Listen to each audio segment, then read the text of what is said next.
magbabike nga kayo, paano kami magbabike? Narinig ko, kung ganito lang, kung sila na nakalito lang. Imposible! Sabi ni Drex, baka may ma-aksidente pa yun. Ikaw ang magbabayad ng hospital, sinabi niya. Ba't ako? Bakit ikaw? Sinabi ko sa kanya, ikaw nagutos sa akin eh.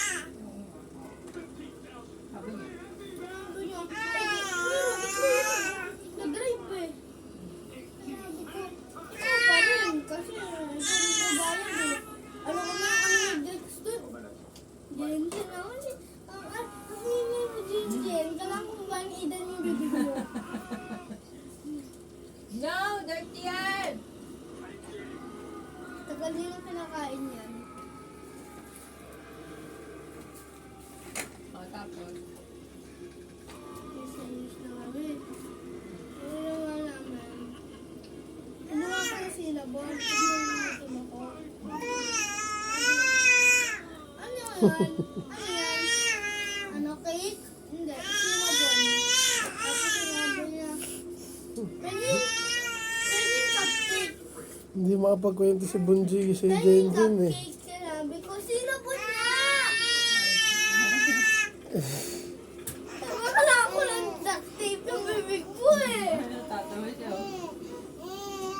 Kwento na ulit, kwento na. Okay, ito na ulit. Pagkapasok ko,